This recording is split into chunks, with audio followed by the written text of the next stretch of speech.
Bună, dragii mei, bine ați venit la previziunile voastre pentru energia lunii februarie și veți găsi în descriere mai jos timpii pentru fiecare semn în parte. Voi începe cu partea de tranzite astrologice, urmând ca pentru fiecare semn în parte să vedem care este și energia cărților oracol și de tarot. Sper să vă fie în tot cazul de folos, pentru că luna februarie este una de impact major și voi explica pentru fiecare semn în parte în ce zonă să vă concentrați în mod deosebit atenția pe măsură ce înaintăm în energia lunii februarie. Pentru berbec în luna februarie, cei care aveți ascendentul soarele, dar și luna în berbec, energia va fi concentrată pe zona casei a 11-a, pe grupurile de prieteni, pe grupurile sociale din care faceți parte, dar și pe planurile voastre de viitor, pe idealurile voastre, unde se regăsește Vărsătorul. Iar în această lună, Vărsătorul va fi tranzitat de planeta Mercur, de planeta Marte și de planeta Venus. Toate acestea, rând pe rând, vor face conjuncție aspect cu Pluto. Iar acest moment este unul remarcabil, întrucât Pluto este o planetă de generație, iar cele enumerate sunt planete personale, adică ceva în noi se schimbă la nivel de mentalitate, la nivel de simțire, dar și în modul în care acționăm. Mercur este planeta intelectului, a gândirii, este opinia noastră venită din experiența noastră de viață. În Vărsător ne aduce sclipire, inteligență, gândim într-o formă unică și originală. Pluto am spus că este planeta transformării, a morții și a renașterii, care schimbă radical tot ceea ce atinge. Este și planeta care ne dezvăluie jocurile de culise, misterul, puterea, ne vorbește despre gelozie, despre obsesie, ne vorbește și despre manipulare, dar și despre puterea noastră interioară de a ne regenera. Vărsătorul este arhetipul adevărului și al libertății în vibrația sa înaltă și al încăpățânării în vibrația sa joasă, a lipsei de flexibilitate. Este adevărul și expresia unică din noi. Este eliminarea compromisului. Este dreptul de a ne exprima liberi, de a fi noi înșine, de a afla cine suntem. Mercur, când îl va întâlni pe Pluto, va aduce la suprafață informații care circulă repede sau o modalitate inedită de a vă folosi intuiția, de a face conexiuni, de a găsi în voi resursele necesare la nivel mental, să luați cele mai bune decizii pentru viața voastră, în legătură cu grupurile de oameni din care faceți parte, cu ai voștri prieteni, vă faceți planuri noi de viitor, dar să fiți atenți dacă acestea sunt palpabile, concrete, realizabile sau nu. Este un circuit de informație foarte amplu, puteți avea acces la informație care înainte v-a fost tăinuită.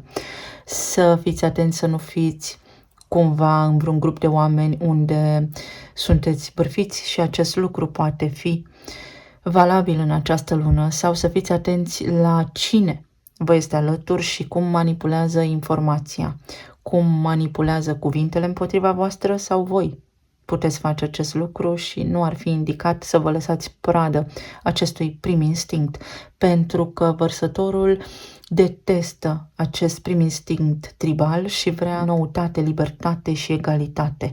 Adevăr. Deci pentru voi în această lună poate fi acea lună de conștientizare profundă prin care să vă vedeți viitorul cu ochii, cu mintea, să vă simțiți viitorul cu sufletul, să cunoașteți oameni noi, să apară în viața voastră oameni noi cu care să începeți acum să vorbiți, să vă regăsiți în familiile voastre de suflete, alături de oameni care sunt parte din familia voastră de suflete. Puteți avea o opinie în grupul vostru de prieteni care servește unui sens mai înalt. Pluto este sensul nostru, este destinul nostru, este acea schimbare care se petrece. Este o nouă mentalitate, schimbarea de paradigmă, eliberarea de constrângeri, indiferent de unde vin acestea. Mai apoi, Pluto îl întâlnește pe Marte. Pluto este octava superioară a lui Marte, este acțiune la superlativ. Această conjuncție este acțiune la puterea 1000. Este instinct primar și am spus că Vărsătorului nu prea-i place acest lucru, dar putem folosi această conjuncție pentru a lupta cu ghilimele de rigoare pentru libertățile noastre, pentru libera exprimare, pentru autenticitatea noastră, dar și pentru a obține ceea ce dorim într-o formă sinceră, egală, loială.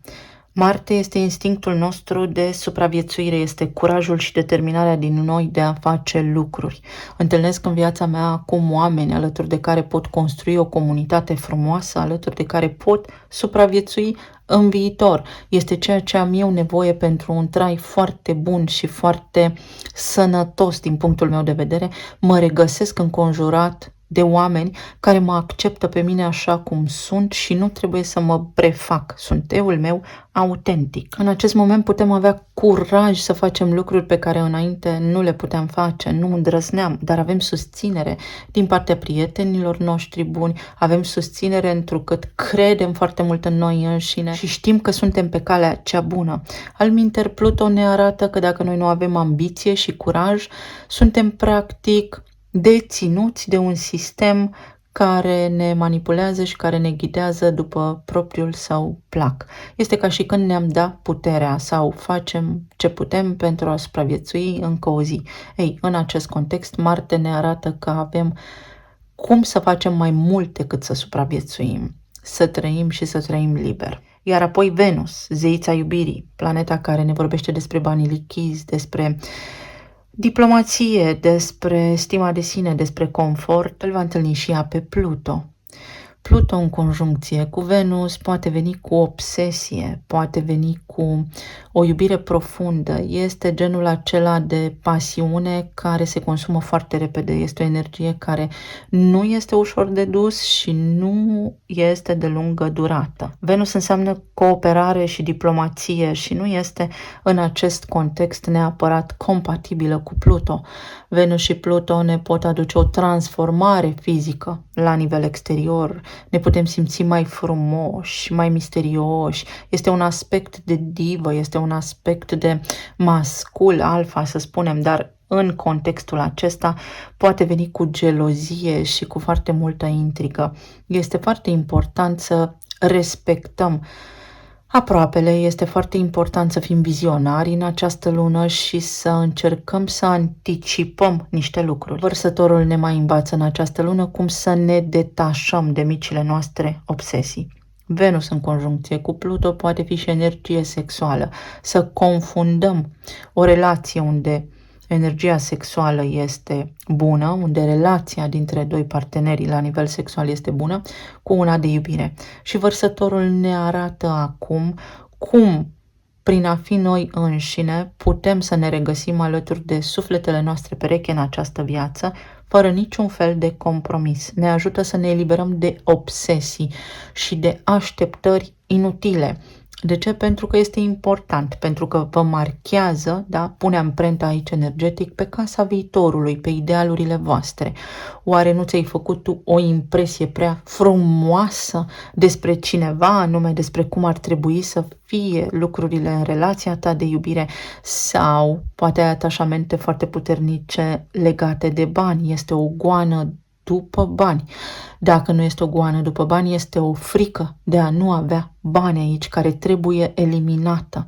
Eliminate atașamentele în această lună și vom fi mai ușori. Nu mai cărăm bagaj din trecut după noi. Vom avea parte și de lună nouă aici în Vărsător, care lună nouă va face quadratură cu Uranus. Uranus este elementul de surpriză, este neprevăzutul. Quadratură înseamnă un aspect tensionat care cere atenție deosebită. Luna nouă în Vărsător ne spune: eliberează-te de atașamente, ce vrei de la viitorul tău, ce mai cari după tine, unde nu ți este bine, ce vrei să schimbi în legătură cu viitorul tău, cu grupurile sociale, cu rețelele de oameni sau cu a ta comunitate, unde vrei să te stabilești, pe cine vrei să ai alături. Iar Uranus spune: dacă tu nu decizi și nu iei hotărârile pentru tine, s-ar putea să te surprind eu. Uranus este guvernatorul Vărsătorului și va avea putere în această direcție să marcheze teritoriul. Poate poți avea parte de surprize plăcute pe de altă parte în această lună, tocmai pentru ca tu să nu mai faci planul, să te eliberezi de control și să intri pe linia ta de destin așa cum îți este ție mai potrivit. Uranus se regăsește în Taur și Taurul vorbește despre bani, stimă de sine, valoare, viața aici pe pământ, materie primă. S-ar putea să avem parte de Te mir ce surpriză în această lună legată de toate aceste lucruri, de industria alimentară. Ei, este nevoie să ne eliberăm de un atașament, de o frică, să o lăsăm deoparte și să avem încredere că, prin forma noastră unică de a fi, vom supraviețui indiferent de ceea ce se întâmplă în exteriorul nostru. Și mai departe, energia se schimbă când soarele intră în Pești, în casa a 12-a pentru voi, în tărâmul inconștientului colectiv, a karmei de neam, a karmei de generație sau a legăturii cu divinitatea. Este și o zonă a izolării, este și o zonă a retragerii, iar arhetipul Pești vorbește despre mintea care observă lumea, să fim un fin observator, să privim din culise, ca un fel de regizor la întreaga scenă. Ce se întâmplă în exteriorul meu? Cum pot eu să-mi îmbunătățesc viața? Pentru că am acces nelimitat la resurse, trebuie doar să culeg șansa, să iau șansa atunci când aceasta vine către mine.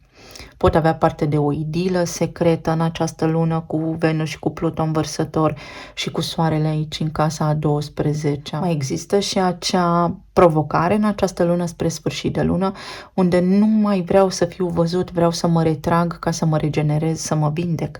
Pot fi oarecare probleme de sănătate în sensul că am ajuns la epuizare, am făcut prea mult, am dat prea mult și nu am avut grijă de mine în rutina mea, în tot ceea ce fac eu în fiecare zi.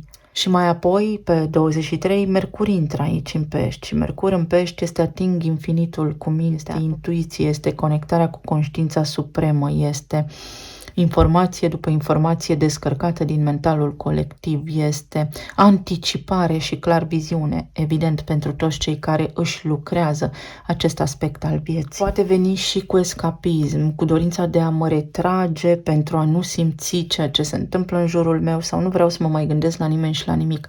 Este o ușoară tensiune aici, poate veni cu un sentiment de depresie, atenție că este o capcană, este deconectarea de la conștiință, intrarea în vibrația joasă a arhetipului Pești. Noi putem și suntem nelimitați, putem să facem absolut orice, mai ales când înțelegem cine suntem noi înșine, expresia noastră unică. La sfârșit de lună avem lună plină în Fecioară, iar pentru voi aceasta se produce în casa a 6-a la nivel de rutină. Fecioara într-o vibrație înaltă vorbește despre a fi în serviciul celorlalți, despre modestie, despre a culege roade, despre perfecțiune, despre a fi metodic, a fi organizat, despre a lucra și despre a ține lucrurile sub control într-o formă realistă, iar casa aceasta a 6-a este cea a rutinei, a sănătății, a animalelor de companie, dar și a mentorilor. Iar luna plină vine cu concluzie, cu finalitate, cu încheiere. Am acum ocazia să finalizez toate acele momente, să conștientizez toate acele momente în care am fost aspru și critic cu mine însămi, dar și cu ceilalți. Am acum ocazia să opresc un comportament poate repetitiv, o deprindere comportamentală care mă sabotează pe mine însumi sau însămi la nivel de sănătate, pentru că ceea ce gândesc somatizez în corpul fizic și poate de aceea mă simt lipsit de vlagă și de energie. În legătură cu colegii mei de muncă, unde fac prea mult sau unde fac prea puțin sau unde am simțit eu tensiune, unde am vrut să ating perfecțiunea. Poate în legătură cu animalele de companie, aici pot apărea niște lucruri în această lună, puteți adopta cățeluși, pisicuțe în funcție de dorințe sau ce vă mai doriți voi acolo. Sau poate fi sănătatea care în această lună va atrage atenția. Corpul este cel mai mare aliat pe care noi îl avem, este făcut să se regenereze și să se repare singur, doar noi îl împiedicăm. Iar prin acest arhetip al Fecioarei este momentul să vedem unde am scăpat lucrurile de sub control, pentru că cel mai probabil s-a creat un dezechilibru care acum trebuie corectat sau trebuie să încetăm să facem ceva anume în defavoarea noastră. Să vedem mai departe pentru Berbec ce ne spune energia. Avem casa a 7-a a relațiilor, parteneriate, avem zona de afaceri, Zona de afaceri poate fi importantă, relația poate fi importantă pentru berbec în această lună sau este de mare interes la nivel energetic această lună și toate aceste tranzite vă aduc vouă evenimente și situații. Uite, se întâmplă în curând, casa 6-a, prin luna plină din Fecioară, se întâmplă evenimente și situații din care voi să trageți concluziile, unde voi să înțelegeți pe cine aveți alături, dacă mai doriți să fiți într-o relație sau nu. Și aici avem, uite, din nou casa a 7-a, dar prin Gemeni, comunicarea, reluarea comunicării cu cineva, îmbunătățirea comunicării cu partenerii de viață sau încep să comunic cu cineva cu care intru în rutină. Mă pot muta cu cineva, pot ajunge la o concluzie în relația mea, dacă o am, pot trece la un alt nivel mai profund, mai avansat. Aveți opțiuni în zona de relație, poate aveți o alegere de făcut în căsnicie sau dacă sunteți singuri, aveți o alegere de făcut care vă duce pe voi către un nou parteneriat. Important în această lună este să nu renunțați la libertatea voastră, la sistemul vostru de valori, dar nu înainte de a le chestiona, de a vedea dacă provin din eul vostru autentic și nu sunt cumva căpătate de la ceilalți. Să fiți siguri că vă cunoașteți pe voi înșivă pentru a avea parte de un viitor strălucit. O schimbare în zona relațiilor se întrevede în această lună, dar este o schimbare de bun augur. Poate unii dintre voi trebuie să renunțați la acel control despre care vorbeam, la mici obsesii sau la ceva anume. Trebuie să renunțați la ceva anume. Poate avea legătură cu locul vostru de muncă, poate avea legătură cu o relație pe care ați avut-o acolo, cu vreo relație secretă sau cu vreo relație care va activa gelozia, impulsivitatea, nivelul de competiție și forța de a manipula, pentru că toți facem asta. Avem în relații moartea. Voi lua câte o carte pentru fiecare zonă. Avem în zona materială diavolul și în zona emoțională 2 de cupe. Și înseamnă după cum urmează. În zona de relații, moartea ne anunță că există o schimbare și o transformare la nivel de relații sau că este necesar să schimbăm ceva la nivel de relații. Fie că suntem singuri sau într-o relație deja sau chiar și despărțiți de cineva anume, este important să oprim ceva și să o luăm de la capăt. Este Pluto care învărsător vine și spune trebuie să te eliberezi de atașamente de tot felul. Să te eliberezi de modul tău de a gândi despre cineva, de ideea pe care ți-ai făcut-o tu despre această persoană, despre părerea pe care o ai despre această persoană, despre ce crezi tu că simți pentru această persoană și să gândești obiectiv, să te așezi fin și rafinat pe margine și să te observi pe tine fără a fi implicat în această dinamică, pentru că s-ar putea să ai acolo un atașament foarte puternic care necesită și cere o schimbare. Și aici avem 8 de spade. Eliberare, vedeți? Eliberarea de constrângere, eliberarea de obsesie, eliberarea de control sau se face lumină în relațiile voastre de iubire. Acum cineva mă vede, acum eu văd pe cineva, cunosc pe cineva. În relația de cuplu este important să vorbim și să discutăm despre cum ne valorificăm unul pe celălalt, cum ne respectăm unul pe celălalt, iar dacă suntem despărțiți, este ceva ce nu vedem. Aici, din punctul energiei de vedere, relațiile care au fost, acolo rămân, nu se pot relua, cel puțin nu așa cum a fost înainte. Și avem un 4 de spade. Pentru berbec, în luna februarie, la nivel de relații, este nevoie de introspecție și tocmai de aceea a apărut energia peștilor în casa a 12-a, unde trebuie să vedem, să ne retragem din această dinamică, să ne ocupăm mai mult de noi înșine și să vedem exact ce se petrece acolo. Pentru că s-ar putea unii dintre noi să forțăm lucrurile.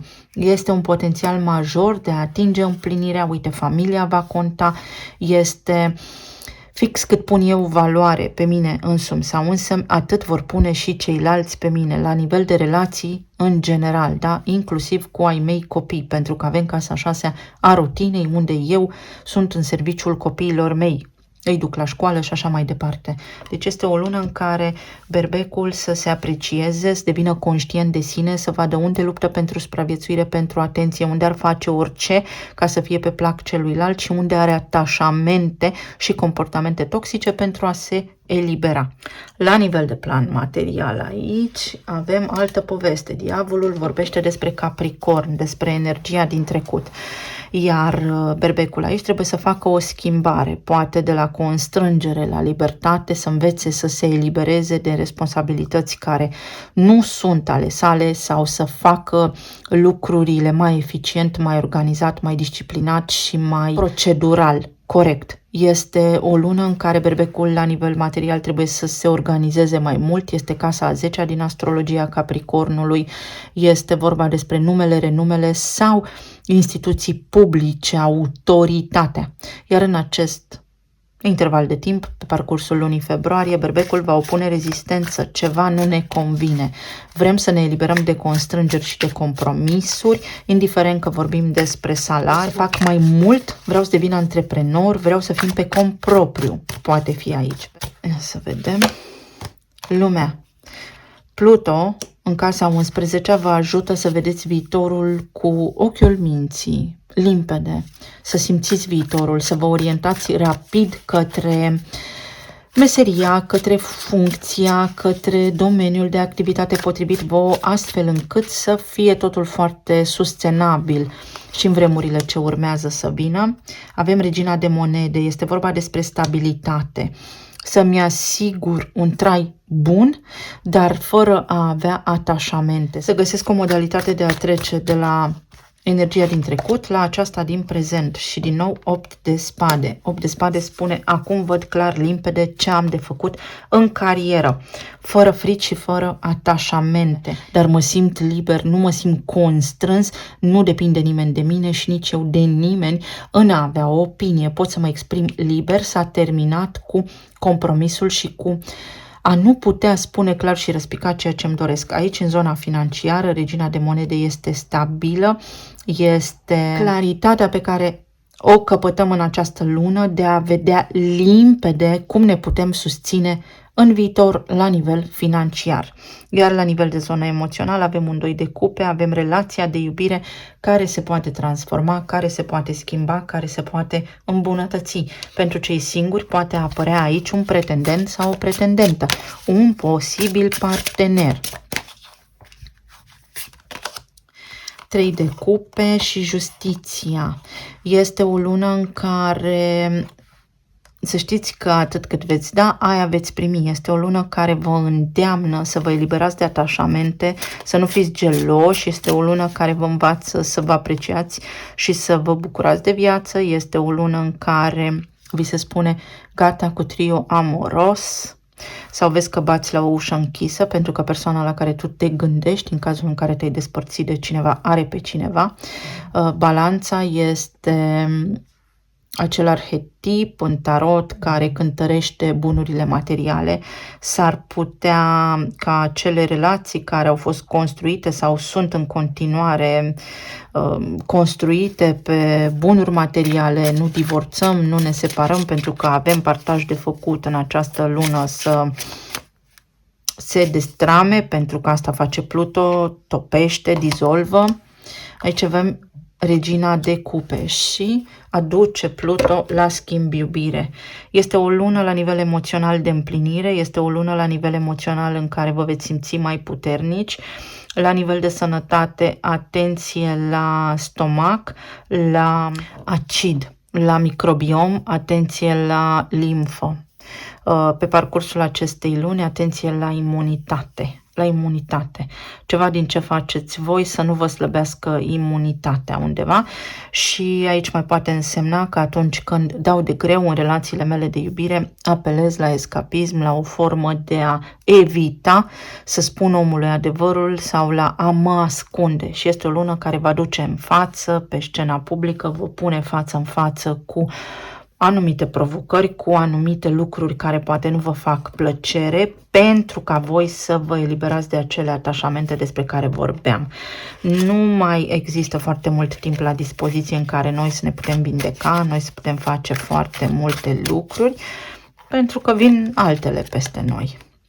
Și aici avem grădina, vedeți, evenimente publice la care puteți să participați, petreceri la care puteți participa, societatea, mulțimea, grupurile de oameni, o întâlnire, cineva mă invită în oraș în această lună și să mă joc. Este o energie care spune că și dacă cineva vine către voi în această lună cu potențialul de a vă împăca, este ceva care nu este de durată, să știți. Potențialul să țină foarte mult timp este ca și inexistent. Iar aici avem buchetul pentru berbec. Luna februarie este o lună de succes, este o lună care vă poate aduce fericirea pentru că urmează sezonul berbecului. În această lună darul vostru va fi acela al clarvederii, al anticipării următoarelor evenimente. Veți avea intuiția ascuțită la maxim și libertatea de a vă exprima liber.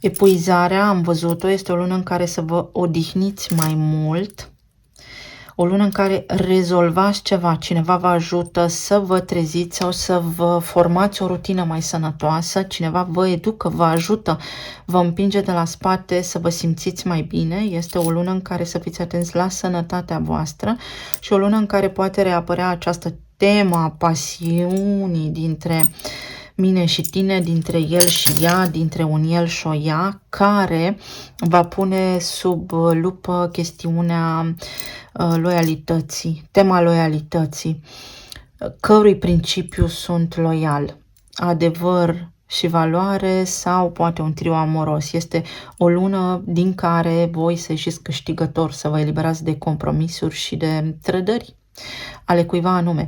Este o lună în care puteți întâlni oameni care vă ajută, care sunt de partea voastră, alături de care să scăpați de provocări, uite, karma, care pleacă din viața voastră, dar doar pentru că voi decideți acest lucru, pentru că voi conștientizați anumite lucruri și vă ridicați vibrația.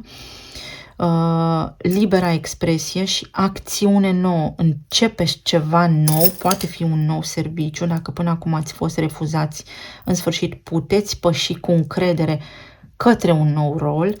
Este Venus care vă ajută cu banii în această lună, să vă vină idei noi, să semnați un parteneriat nou, să aveți șansa, exact așa, șansa să faceți ceva anume, să vă salvați afacerea, să puneți pe picioare o nouă afacere, să vă schimbați domeniul de activitate. Este șansa în care voi vă simțiți puternici. Este vorba despre putere pentru berbec în această lună, puterea de a crea singur viitorul. Mulțumesc tare mult